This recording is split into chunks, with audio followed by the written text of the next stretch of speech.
Every country on Earth is in debt. The United States now owes over $38 trillion, dollars, one of the highest levels in its history. The European Union carries around $14 trillion, dollars, and Japan nearly $9 trillion. Dollars. Even oil-rich nations like Saudi Arabia or export powerhouses like Germany and China all carry massive debt.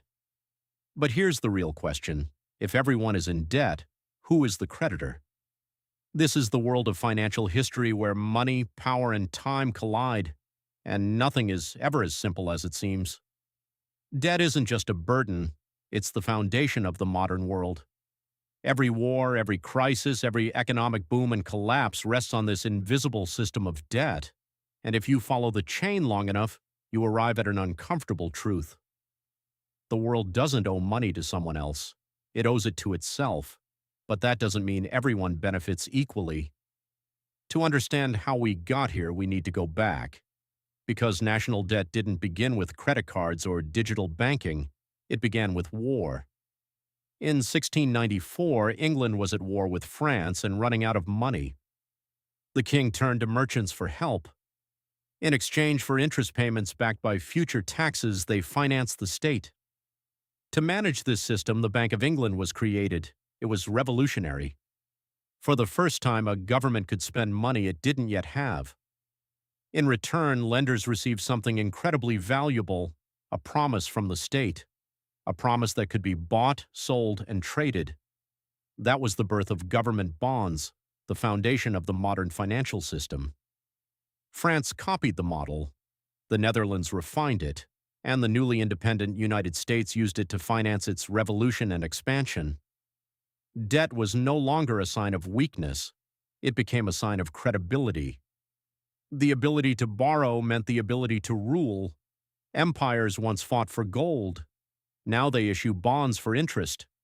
The battlefield became the balance sheet. Fast forward to today, and debt has become the world's most dominant product. The U.S. owes $38 trillion, dollars, Japan owes over $9 trillion, dollars, and global debt increases by about $1 trillion every 100 days. Everyone is in debt. Every bank lends, and every citizen, through taxes, savings, and pensions, is both a debtor and a creditor. So who's on the other side? Let's start with the United States, because its debt isn't just national, it's global. About half of that $38 trillion is held by investors. Most of those investors are American institutions, banks, pension funds, insurance companies, and the Federal Reserve. The rest is held by foreign countries. Japan is the largest foreign holder, followed by China. But here's the key point. Most of America's debt is owed to itself. Loop. The government issues bonds. Institutions buy them. The central bank often buys them back. Taxes pay the interest, which flows back into the system. The debt is real, but the creditor is often the same system. And this isn't just true for the U.S., it's global. Countries lend to each other. Banks, funds, and central banks keep the system moving. It's a chain of promises, like a table where everyone has borrowed from someone else. And the only rule is, no one leaves the table, but the real power lies in the markets. Massive funds, central banks, and institutional investors decide which countries survive. When confidence disappears, everything collapses, currencies fall, economies shake, governments change. Democracy decides who leads, markets decide who survives, and at the center of it all are central banks, because they don't just manage debt, they create it. When they buy bonds, they create new money. One side's liability becomes another side's asset, which means every dollar in circulation is, in some form, debt. There is no such thing as debt-free money. This system has worked for decades, built entirely on trust. But when that trust breaks, we've seen what happens. Greece, Argentina, Sri Lanka. When crisis hits, the system cracks, and the creditors become visible. But then something interesting happens. The system restarts. Because in the modern world, debt isn't meant to be paid off. It's meant to be rolled over. Governments don't eliminate debt. They refinance it. Interest is the real product.